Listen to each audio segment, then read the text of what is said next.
Hello students, एक बार फिर स्वागत है आपका मेरे इस चैनल पर। आज हम पढ़ेंगे लाइन एंड प्लेन का एक्सरसाइज नंबर 6.3। इसके प्रीवियस टॉपिक्स हमने ऑलरेडी कवर कर चुके हैं। तो चलिए ये देखते हैं होता क्या है प्लेन।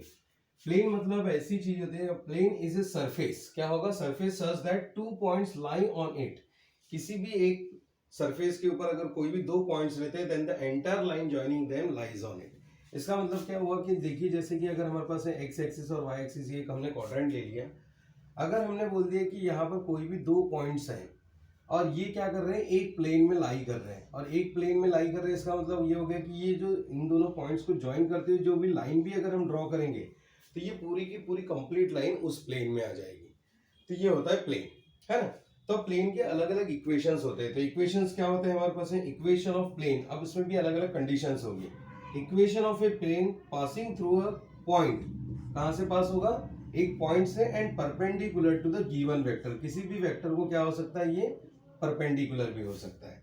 तो in that case it is given by r dot of n। N यानी हो जाएगा डायरेक्शन वेक्टर, a मतलब जो हो जाएगा हमारा पॉइंट a है उसका वेक्टर, और ये हमने लिखा a डॉट ऑफ n।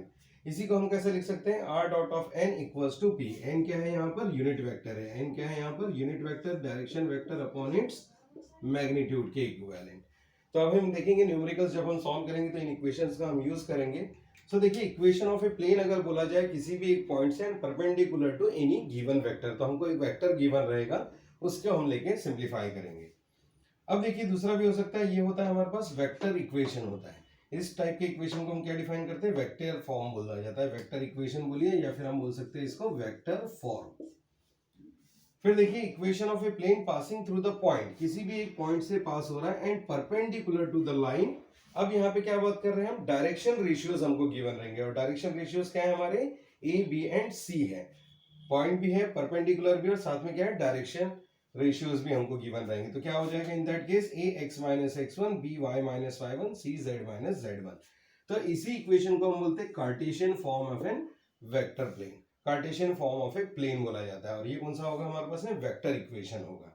ठीक, आगे बढ़ते हैं। तो इसमें भी देखिए, थर्ड पॉइंट हमारे पास नहीं आता है, vector equation of a plane passing through point. Point तो रह गए, अब यहाँ पे सिचुएशन क्या गिवन रहेगी? Parallel to any two vectors which are क्या रहेंगे? नॉन जीरो वेक्टर्स होंगे हमारे पास, जिनकी वैल्यू जीरो नहीं हो सकती। तो ऐसे वेक्टर के लिए हमारे पास में क्या होगा? दो नॉन जीरो वेक्टर्स कौन कौन से हो सकते हैं? मान के चलिए बी और सी, और पॉइंट ए जो रहेगा उसका क्या रहेगा? एक वेक्टर रहेगा ए वेक्टर। तो देखिए, इसको कैसे लिखा जाता है? R dot of b cross c is equal to a dot of b cross c. Point a का वेक्टर और पैरेलल टू टू वेक्टर्स, तो टू वेक्टर्स कौन से होंगे हमारे? बी क्रॉस सी के होंगे। तो इससे हम क्या कर सकते हैं? वैल्यू फाइंड आउट कर सकते हैं।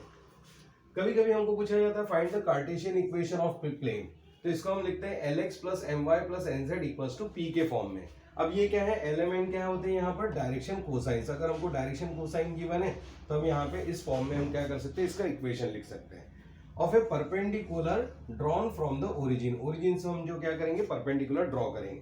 और साथ में क्या रहेगा? पी क्या है यहाँ पे? Length of the perpendicular. जो हम परपेंडिकुलर ड्रॉप करेंगे, हमने सीखा था इससे पहले कि परपेंडिकुलर हम ड्रॉप करते हैं यहाँ पर कोई भी एक पी पॉइंट है, ये होता है एम, यानी क्या हो जाता है? Foot of the perpendicular. हमने लाइंस में पढ़ा है ये पार्ट। तो यहाँ पे पी क्या है? लेंथ ऑफ परपेंडिकुलर हो जाएगी हमारे पास में, और ये क्या हो जाएगा? एल क्या हो जाएंगे? डायरेक्शन कोसाइंस हो जाएंगे। फिर देखते हैं आगे क्या है हमारे पास? General equation of a plane. तो general equation a x plus b y plus c z equals to d के फॉर्म में होगा। कभी कभी हमको इक्वेशन ही गिवन रहेगा तो वहां से हम ए बी सी की वैल्यूज हम निकाल सकते हैं। इक्वल टू क्या हो जाएगा? डी। ये भी क्या है हमारे पास? कांस्टेंट है ना। और लास्टली हम डिफाइन कर रहे क्या है? Equation of a plane in scalar product form. तो स्केलर प्रोडक्ट फॉर्म में इक्वेशन जो होता है r is equal to a plus lambda b plus mu into c, where lambda and mu क्या है यहाँ पर? Lambda and mu are scalar है। ये क्या होंगी हमारे पास? स्केलर क्वांटिटीज होंगी, है ना। और ए बी सी क्या होंगे? हमारे वेक्टर्स होंगे। तो इस फॉर्म में भी हमको इक्वेशन गिवन रह सकता है।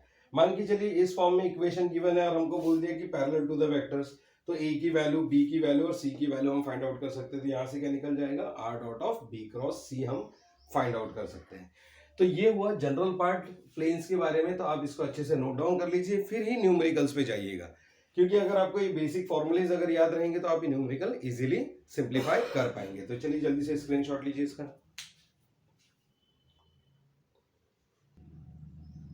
तो चलिए आगे बढ़ते हैं हम आते हैं एक्सरसाइज नंबर 6.3 के फर्स्ट प्रॉब्लम पे, जो कि न्यू सिलेबस के अकॉर्डिंग है। अब देखिए इसमें क्या लिखा हुआ है, find the vector equation of a plane. हमको वेक्टर इक्वेशन फाइंड आउट करना है which is at a distance of 42 units from the origin. तो यहाँ पे हमको डिस्टेंस गिवन है और फिर हमको बोलता है and normal to the vector.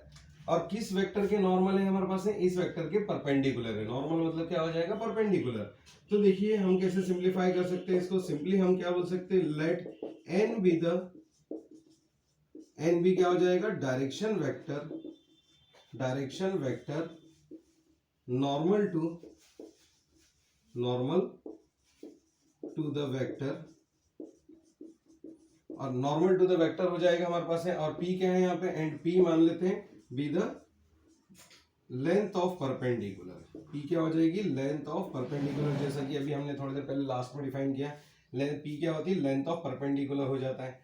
तो देखिए in that case r dot of n unit vector is equal to, हम क्या डिफाइन कर सकते हैं, इसको पी डिफाइन कर सकते हैं, जिसमें हमारे पास में देखिए कि एन डायरेक्शन वेक्टर की वैल्यू हमको गिवन है। तो एन कैप की, एन बार की वैल्यू हमको गिवन है 2i plus j minus 2k, और पी की जो वैल्यू है वो हमको गिवन है कितनी, that is equal to distance हमको गिवन है कितना, 24 यूनिट्स का हमको डिस्टेंस गिवन है।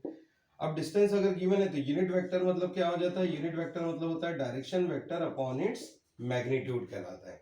तो हम क्या कर लेते हैं, पहले डायरेक्शन वेक्टर का मैग्नीट्यूड निकाला हम लेते हैं।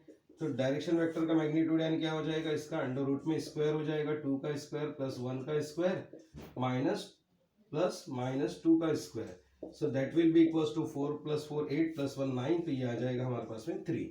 सो डायरेक्शन वेक्टर की जो वैल्यू है वो कितनी आ जाएगी, यूनिट वेक्टर की जो वैल्यू है direction vector upon its magnitude हो जाता है। तो अब देखिए यहाँ पर क्या हो जाएगा, डायरेक्शन वेक्टर गिवन है और मैग्नीट्यूड भी आ गया है। तो 2i plus j minus of 2k whole upon क्या हो जाएगा 3। तो जो वेक्टर का इक्वेशन होता है, वेक्टर इक्वेशन क्या होता है, r dot of n equal to p होता है।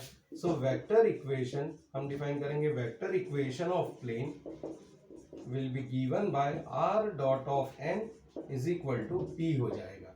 तो r dot of n, n मतलब कितना है हमारे पास है 2i plus 3j minus of 2k upon कितना हो जाएगा 3 will be equals to p।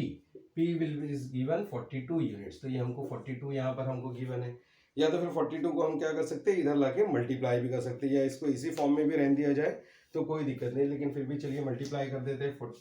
कितना हो जाएगा हमारे पास है, r dot of 2i plus j minus 2k will be equals to, तो 2 3 जा 6 4 3 जा 12, तो ये आ जाएगा हमारे पास है 126।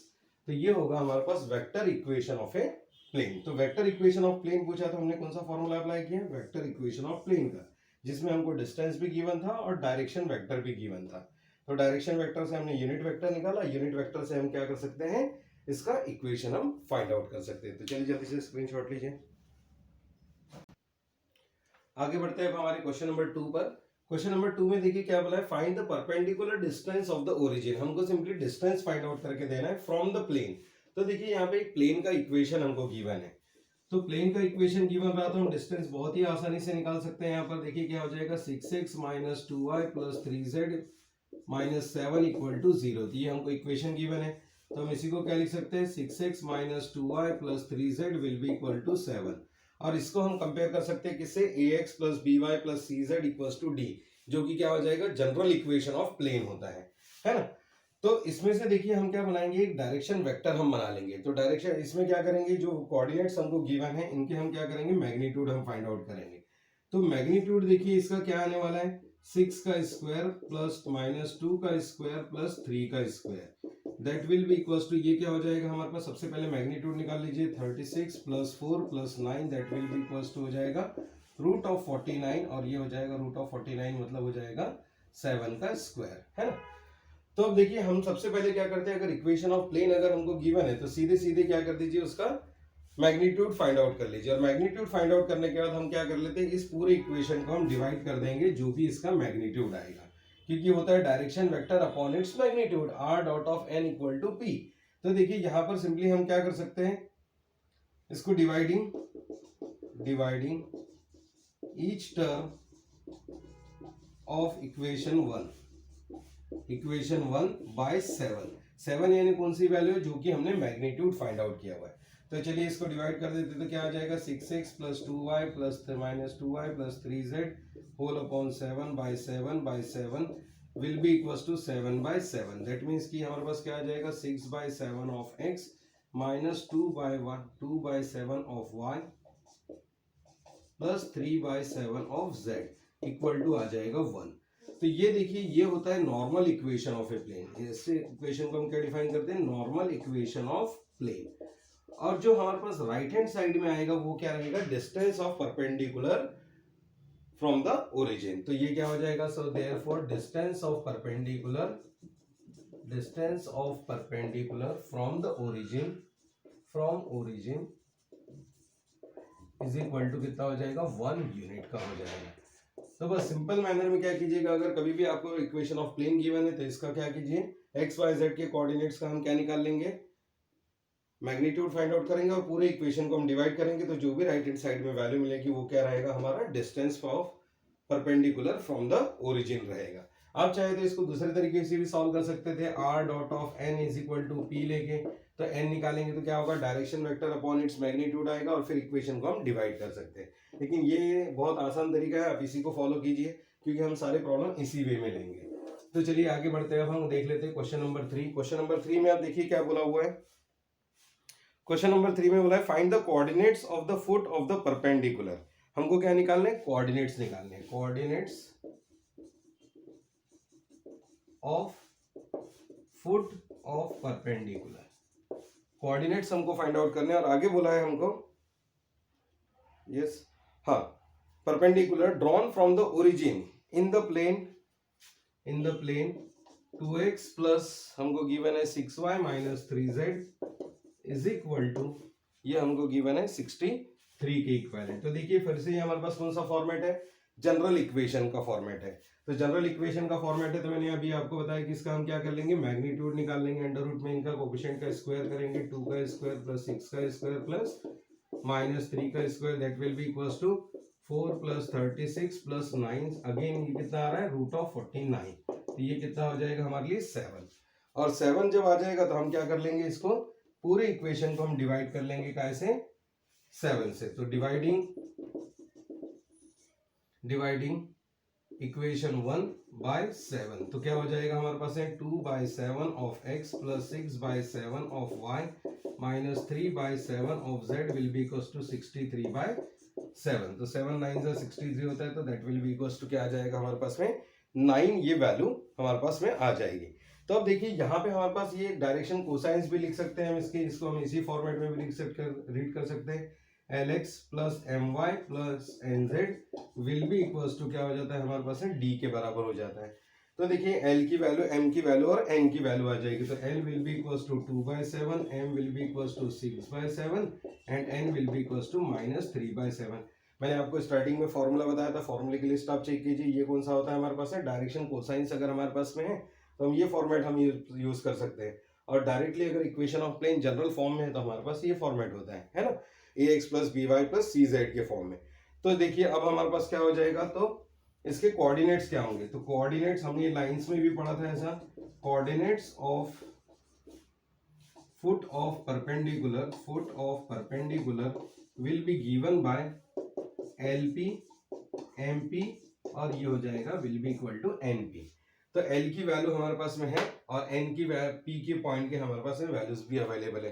तो P पॉइंट की वैल्यू जो है वो हमारे पास में कितनी है, LP 2 और ये क्या है P का पॉइंट हमारे पास, P की वैल्यू हमारे पास अवेलेबल है 9। तो क्या हो जाएगा, it will be equals to 2/7 into 9, 2/7 into 9 ये हो जाएगा M यानी 6/7 इंटू 9 और ये हो जाएगा NP मतलब माइनस 3/7 इंटू 9। तो देखिए ये आ जाएगा 18/7, 7 9 ये हो जाएगा 7 9 6 9 सा 54/7 और ये आ जाएगा 9 3 सा 27/7। तो इस तरीके से हम क्या कर सकते हैं, कोऑर्डिनेट्स हम फाइंड आउट कर सकते हैं किसके, फुट ऑफ द परपेंडिकुलर के। तो चलिए जल्दी से स्क्रीनशॉट लीजिए इसका। चलिए आगे बढ़ते देखते हैं क्वेश्चन नंबर 4। इसमें देखिए हमको क्या बोला, reduce the equation to the normal form. तो नॉर्मल फॉर्म हमारा क्या होता है इक्वेशन का, प्लेन का normal form of a plane, normal form of plane is given by, एक होता है कार्टेशियन फॉर्म, एक होता है वेक्टर फॉर्म। तो ये हो जाएगा हमारा r dot of n equal to P के इक्विवेलेंट, जिसमें एन क्या होता है हमारे पास है यूनिट वेक्टर हो जाता है, एन क्या होगा यूनिट वेक्टर होगा। तो unit vector will be given bye direction vector upon it's क्या हो जाता है मैग्नीट्यूड हो जाता है हमारे पास में, है ना। अब देखिए हमको यहाँ पे इक्वेशन P क्या है लेंथ ऑफ परपेंडिकुलर, तो देखिए यहाँ पे हमको बोला है कि इसके दो चीजें फाइंड आउट करनी, length of perpendicular from the origin to the plane, तो P की वैल्यू हमको फाइंड आउट करनी है और उसके डायरेक्शन कोसाइंस फाइंड आउट करना है। तो देखिए गिवन क्या है हमारे पास है, गिवन जो इक्वेशन है r dot of 3i plus 4j plus 12k is equal to हमको गिवन है 78।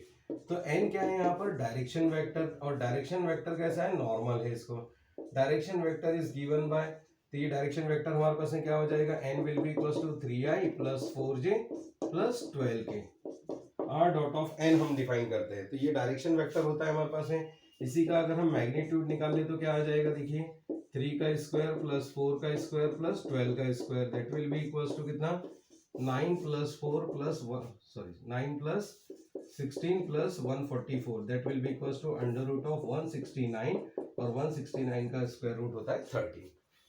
तो देखिए यहाँ पे क्या होता है r dot of n equals to p होता है हमारे पास में। अब देखिए यहाँ पर क्या आ गया मैग्नीट्यूड आ गया। अब यहाँ पे तो सिंपली क्या था डायरेक्शन वेक्टर गिवन था, डिवाइड हमको कैसे करना पड़ेगा, अगर 13 से डिवाइड कर लेंगे तो क्या आ जाएगा r डॉट ऑफ n आ जाएगा हमारे पास में, और इक्वल टू हमको क्या मिलेगा p।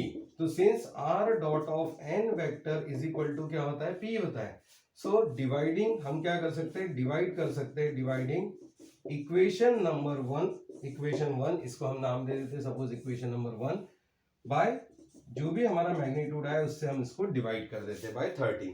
तो देखिए इक्वेशन 1 को अगर मैं 13 से डिवाइड करूंगा तो क्या हो जाएगा r dot of 3i plus 4j plus 12k divided by कितना हो जाएगा 13, क्योंकि r dot of direction vector upon its magnitude होता है, इक्वल टू क्या होता है p। तो अब हम इसी को डिवाइड कर दे रहे तो क्या हो जाएगा 78 बाय क्या हो जाएगा 13, है ना।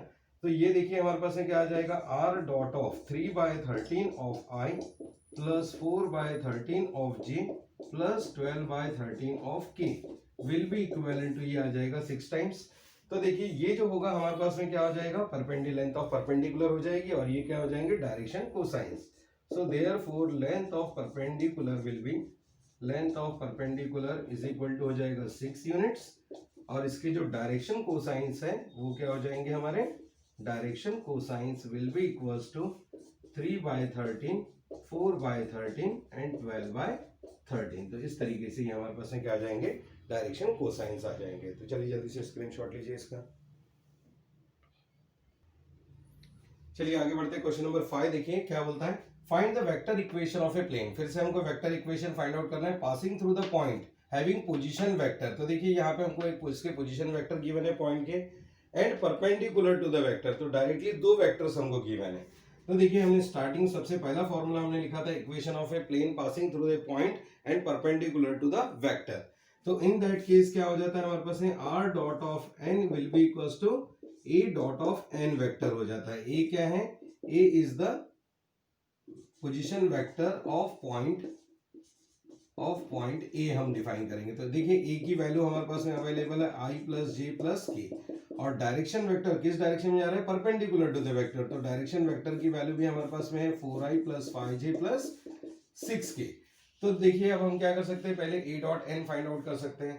सो यहाँ पे हम निकाल लेते हैं a dot of n vector. तो a वेक्टर यानी कितना i plus j plus k, इसके ऊपर कैप लगाना मत भूलिएगा, dot of 4i plus 5j plus क्या हो जाएगा 6 ऑफ k हो जाएगा हमारे पास में। तो देखिए i डॉट i क्या होता है 1, तो ये हो जाएगा 4 प्लस 5 प्लस 6, i का i के साथ मल्टीप्लाई, j का j के साथ, k का k के साथ, तो ये आ जाएगा 6 5 11 4 15। तो ये आ जाएगा a डॉट ऑफ n की वैल्यू जो है हमारी कितनी आ गई 15 के इक्विवेलेंट आ गई। अब हमको पता है कि r डॉट ऑफ n जो होता है वो किसके इक्विवेलेंट होता है a डॉट ऑफ n होता है, सिंस तो हम लिख सकते हैं r डॉट ऑफ n यानी क्या direction vector, 4i plus 5j plus 6k will be equals to a dot n की वैल्यू अभी हमने फाइंड आउट की, that will be equal to 15, which is क्या है ये हमारे पास है, which is vector form of a plane, vector form of plane a dot of n is equal to p के फॉर्म में हमारे पास में इक्वेशन फॉर्म हो गया। चलिए देखिए क्वेश्चन नंबर 6। अब इस क्वेश्चन नंबर 6 में क्या पूछा है, कार्टेशियन इक्वेशन पूछा है अब हमको देखिए अभी तक के जितने न्यूमेरिकल्स थे उसमें हमको पूछा गया था वेक्टर फॉर्म ऑफ इक्वेशन, यहाँ पे पूछा गया Cartesian equation of a plane passing through point. तो देखिए होता क्या है, पासिंग थ्रू पॉइंट हमारे पास में ये पॉइंट गिवन है एंड डायरेक्शन रेशियोज हमको उसके गिवन है जो कि कैसे हैं 0, 2 एंड 5। तो होता क्या है कार्टेशियन इक्वेशन ऑफ प्लेन क्या होता है, यस रिमेंबर कीजिए, of a passing through point. किस पॉइंट से पास होता है, पासिंग थ्रू पॉइंट। कोई भी अगर पॉइंट से अगर पास होता है पासिंग थ्रू पॉइंट, अगर मान के चल लेते हैं x1 y1 and z1 and अगर हम बोले a b c are the direction ratios, अगर a b c direction ratios होंगे तो क्या होगा equation of plane, a into x minus x1 plus b into y minus y1 will be plus c into z minus z1 will be equal to 0। तो ये हमारे पास है equation of ए क्या हो जाता है Cartesian equation of a plane. तो देखिए ए यानी डायरेक्शन रेशियोज यानी ये क्या हो जाएंगे हमारे लिए ए बी एंड सी, और ये क्या हो जाएगा x1 y1 और z1 की वैल्यूज हो जाएगी। तो देखिए यहाँ पर a की वैल्यू कितनी है 0x माइनस x1, तो माइनस माइनस क्या हो जाएगा प्लस हो जाएगा, प्लस b यानी कितना है 2, तो 2 इंटू वाई माइनस y1, तो y1 की वैल्यू है 2, plus c into z minus z1, z1 की वैल्यू कितनी है हमारे पास में 3, so that will be equals to 3। तो हम ये ब्रैकेट ओपन कर लेते हैं, c की वैल्यू जो थी वो कितनी थी 5। तो अब देखिए ये तो 0 हो जाएगा, ये आ जाएगा 2y minus 4 plus 5z minus 15 will be equal to 0। तो ये हो जाएगा 2y plus of 5z, 15 minus 4 19, और उधर जाके क्या हो जाएगा प्लस 19। तो ये आ गया हमारे पास है Cartesian equation of a plane. तो ax plus by plus cz equals to d के फॉर्म में हमारे पास इक्वेशन अवेलेबल हो गया। तो चलिए जल्दी से स्क्रीनशॉट लीजिए इसका। देखिए सेम टाइप का क्वेश्चन है हमारे पास है, क्वेश्चन नंबर 7, इसको भी कंसीडर कर लेते हैं। तो क्वेश्चन नंबर 7 में देखिए क्या लिखा है, find the Cartesian equation of a plane passing through point 7, 8, 6। तो देखिए हमारे पास एक पॉइंट गिवन है जिसके वर्टाइसेस हमको गिवन है 7, 8, 6, और हमको क्या निकालना है कार्टेशियन फॉर्म फाइंड आउट करना है। अब आगे हमको बोला है and parallel to x y plane. अब देखिए कंडीशन कैसे गिवन है, parallel to x y plane बोला है हमको, ठीक है। तो देखिए पॉइंट के जो कोऑर्डिनेट होंगे वो क्या होंगे x1 y1 z1 हो जाएंगे। Parallel to x y plane का मतलब क्या हो जाएगा, परपेंडिकुलर टू z एक्सिस हो जाएगा, परपेंडिकुलर टू z एक्सिस। जब भी ध्यान रखिएगा अगर xz प्लेन रहेगा तो perpendicular to y axis, parallel to अगर क्या रहेगा, अगर हमारे पास है yz प्लेन रहेगा तो परपेंडिकुलर टू x एक्सिस हो जाएगा। तो यहाँ xy प्लेन गिवन है तो ये क्या हो जाएगा परपेंडिकुलर टू z एक्सिस। तो परपेंडिकुलर टू अगर z एक्सिस होता है तो उसके डायरेक्शन कोसाइंस जो है वो क्या हो जाएंगे, direction cosines will be equal to x में 0 होगा, y में 0 होगा और z में कितना हो जाएगा 1, क्योंकि परपेंडिकुलर किसके हैं z एक्सिस के। तो ये जो वैल्यू है ये आ गई हमारी ए बी सी की वैल्यू। तो कार्टेशियन इक्वेशन क्या होता है, Cartesian equation of a plane is given by ax minus x1 plus by minus y1 plus cz minus z1। तो देखिए यहाँ तो बहुत आसानी निकालना है, a और b की तो वैल्यू 0, 0 ही है, ये 0 हो जाएगा, c की वैल्यू है 1, z माइनस z1 मतलब कितना है 6 विल बी इक्वल टू 0। तो हमारा आंसर आ जाएगा z minus 6 will be equal to 0। तो ये होगा हमारा Cartesian equation of a plane हो जाएगा। तो चलिए जल्दी से स्क्रीनशॉट ले लीजिए। चलिए आगे बढ़ते हैं, देखते हैं क्वेश्चन नंबर 8। क्वेश्चन नंबर 8 में देखिए क्या पूछा है, find the foot of the perpendicular drawn from the origin से हमने foot of the perpendicular drawn किया ऑन द प्लेन m। तो m के हमको वर्टाइसेस यहाँ पे गिवन है, तो बोलता है find the vector equation of a plane. तो देखिए वेक्टर इक्वेशन हमारे पास में क्या होता है, vector equation of a plane is given by yes r dot of n is equal to a dot of n हम लिखते हैं। अब देखिए यहाँ पे हमको पॉइंट m गिवन है, पॉइंट m कितना है 1, 0, 0। तो इसका पोजीशन वेक्टर क्या होगा, एज पोजीशन वेक्टर हम डिफाइन कर सकते हैं m vector will be equal to, तो देखिए 1 of i 0j plus 0 of k क्या हो जाएगा, k हो जाएगा, 1 of i plus 0j plus 0 of k। तो हम क्या डिफाइन कर सकते हैं, simply m will be equals to क्या हो जाएगा, i के इक्विवेलेंट हो जाएगा। अब n क्या है, direction vector normal to the origin है। तो नॉर्मल टू द ओरिजिन है तो हमारे पास में o से लेके m तक का डिस्टेंस आएगा तो om वेक्टर हो जाएगा, है ना। और om वेक्टर हो जाएगा तो m माइनस हम ओरिजिन को करेंगे तो ओ के वेक्टर क्या हो जाएंगे 0i plus 0j plus 0k 0i plus 0j plus 0k, और m का क्या हो जाएगा हमारे पास है m vector 1i plus 0j plus 0k। तो अब देखिए यहाँ पर क्या आएगा 1i माइनस 0i, तो 1i आएगा, तो 1 of i plus 0j plus 0k, क्योंकि ओ एम यानी क्या हो जाता है m माइनस o वेक्टर हो जाएगा। तो देखिए यहाँ पर क्या हो जाएगा n vector will be equal to simply it will be again equivalent to i हो जाएगा। अगर हम दो वेक्टर्स को मल्टीप्लाई करें m डॉट ऑफ n की वैल्यू अगर डायरेक्शन वेक्टर के साथ में निकाले a डॉट ऑफ n, तो क्या आ जाएगा i dot of i which will be equivalent to क्या हो जाएगा i डॉट ऑफ i, हमको पता है पहले से ही कि 1 होता है, तो ये क्या हो जाएगा vector equation of a plane हो जाएगा हमारे पास, है ना। r dot of n is equal to a dot of n होता है, तो ये a डॉट ऑफ n की वैल्यू आ गई हमारे पास, ये क्या हो गया vector equation of a plane. अब देखिए हमारे पास है क्वेश्चन नंबर 9 में क्या पूछा हुआ है, find the vector equation of a plane passing through the point, एक पॉइंट गिवन है and parallel to the vector. Starting में मैंने आपको इसका भी फॉर्मूला लिखा के दिया था, r dot of b cross c is equal to क्या होता है a dot of b cross c, है ना। जब भी क्या रहेंगे parallel to the vector, so vector equation of a plane, vector equation of plane parallel to two vectors, parallel to two vectors अगर होगा तो उस केस में क्या हो जाएगा हमारे पास में, ये होता है r dot of b cross c vector will be equals to a dot of b cross c vector हो जाएगा। तो अब देखिए यहाँ पे हमारे पास a पॉइंट के कोऑर्डिनेट गिवन है, तो हम a वेक्टर को हम इसको वेक्टर फॉर्म में लिख सकते हैं, position vector minus 2i plus 7j plus क्या हो जाएगा 5 ऑफ k। b वेक्टर हमारे लिए देखिए दूसरा एक वेक्टर गिवन है 4i minus j plus 3k, और थर्ड वेक्टर हमको गिवन है c i plus j plus k। तो सबसे पहले क्या कर लेते हैं हम b क्रॉस c, देखिए दोनों साइड में है तो हम इसकी वैल्यू फाइंड आउट कर लेते हैं। तो b क्रॉस c यानी कैसे निकलेगा हमारे पास है b cross c is given by magnitude, determinant हम सॉल्व करते हैं b क्रॉस c, तो क्या हो जाएगा i j and k, b के वेक्टर से 4 माइनस 1 3, 4 माइनस 1 3 और c के है 1 1 1। बस इसको सिंप्लीफाई कर लेते हैं तो देखिए हमारा वैल्यू आ जाएगा i इंटू क्या हो जाएगा हमारे पास है माइनस 1 माइनस 3, तो ये हो जाएगा माइनस 4 माइनस j इंटू, अब देखिए 4 माइनस माइनस 1, तो 4 माइनस माइनस 1 कितना हो जाएगा 5 हो जाएगा। फिर देखिए प्लस k इंटू क्या आ जाएगा ये हमारे पास है, सॉरी 4 माइनस 3, तो ये आ जाएगा 1, और ये आ जाएगा हमारे पास 4 माइनस माइनस 1, तो ये आ जाएगा 5 टाइम्स ऑफ k, तो which will be equals to minus 4i minus j plus क्या हो जाएगा 5k। तो हमारे पास ये वैल्यू निकल आएगी, एक बार हम इसको वेरीफाई कर लेते हैं, ये आ रहा है minus 4i minus j plus 5k, that is correct. अब हम निकाल लेते हैं a dot of b cross c, तो a dot of b cross c will be given bye, कैसे हम निकालेंगे, a का वेक्टर हम लेंगे, a वेक्टर हमारे पास में गिवन है minus 2i plus 7j plus 5k, dot of हम निकालेंगे minus 4i minus j plus 5k, और बस इनका मल्टीप्लाई हम कर लेते हैं, i का एक साथ 4 2 8 प्लस i डॉट i तो 1 हो जाएगा, 7 1 7, तो ये हो जाएगा माइनस ऑफ 7, और ये हो जाएगा 5 5 25। तो देखिए इसकी जो वैल्यू है वो कितनी आ जाएगी 8 माइनस 7 मतलब 1, 1 plus 25 will be equals to 26। तो अब देखिए वेक्टर का फॉर्म क्या होता है, r dot of b cross c will be equal to क्या होता है a dot of b cross c।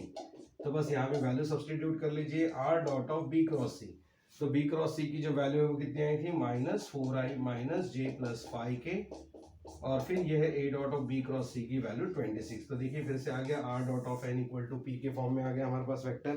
तो यही क्या है हमारे पास वेक्टर इक्वेशन है। और इसके बाद है हमारे पास है क्वेश्चन नंबर 10। तो देखिए क्वेश्चन नंबर 10 को मैं आपको समझा के दे रहा हूँ, आप उसको इजीली सिंप्लीफाई कर सकते हैं। Find the Cartesian equation of a plane, r is equal to पहला वेक्टर गिवन है a, फिर lambda b plus lambda mu c, तीन वेक्टर्स हमको गिवन है, तो ए बी सी हमारे पास में आ जाएंगे। तो फिर से यही वाला फॉर्मूला हम उसमें अप्लाई करेंगे, ए वेक्टर है, बी वेक्टर है, सी वेक्टर है, और यहाँ से हम क्या करेंगे उसका वेक्टर फॉर्म हम इजीली फाइंड आउट कर सकते हैं। तो चलिए इसका वेक्टर फॉर्म फाइंड आउट कीजिएगा, लेकिन हमको पूछा है कार्टेशियन फॉर्म। तो कार्टेशियन फॉर्म निकालने के लिए हम क्या करेंगे, एक्स वाई जेड से उसकी वैल्यू को मल्टीप्लाई कर लेंगे। तो मतलब आर की जो वैल्यू है वो हमको क्या लेनी पड़ेगी, उस केस में आर की वैल्यू भी हमको यहाँ पे पुट करनी पड़ेगी, which will be equal to x of i plus y of j plus z of k। बस लास्ट में आप क्या कीजिएगा, ये r की जगह यहाँ पे आप उसकी वैल्यू सब्स्टिट्यूट कर दीजिएगा, तो आपका क्या आ जाएगा कार्टेशियन फॉर्म। देखिए वहां पे हमारे पास तीन इक्वेशन का फॉर्म है, चलिए मैं समझा देता हूँ कि हमारे पास क्वेश्चन नंबर हमारे पास जो 10 है उसमें क्या गिवन है, क्वेश्चन नंबर 10 में r is equal to a plus lambda m1 plus lambda b plus mu c, इस फॉर्म में हमारा इक्वेशन है। तो हमको तीन वेक्टर्स मिल जाएंगे a b c, और r की जो वैल्यू होगी वो कितनी होगी, x of i plus y of j plus z of k। तो पहले आपने क्या करना है, b cross c find out करना है, बिल्कुल इसी प्रॉब्लम की तरह b क्रॉस c हम सॉल्व करेंगे। b क्रॉस c आ जाएगा a dot of b cross c, आप निकाल लीजिएगा। a dot of b cross c आप निकाल लेंगे तो क्या हो जाएगा, हमको वैल्यू मिल जाएगी इस फॉर्म में, और इस फॉर्म में जब वैल्यू मिलेगी तो r की वैल्यू आप यहाँ पे सब्स्टिट्यूट कर दीजिए, तो हमको x y z के फॉर्म में इक्वेशन हमको मिल जाएगा। तो बस आज के वीडियो लेक्चर को हम यहीं फिनिश करेंगे, और ये आपका जो प्लेन टॉपिक है ये यहाँ पर फिनिश हो जाता है। तो चलिए, आपका समय शुभ हो और अच्छे से प्रैक्टिस कीजिए। All the best, thank you very much.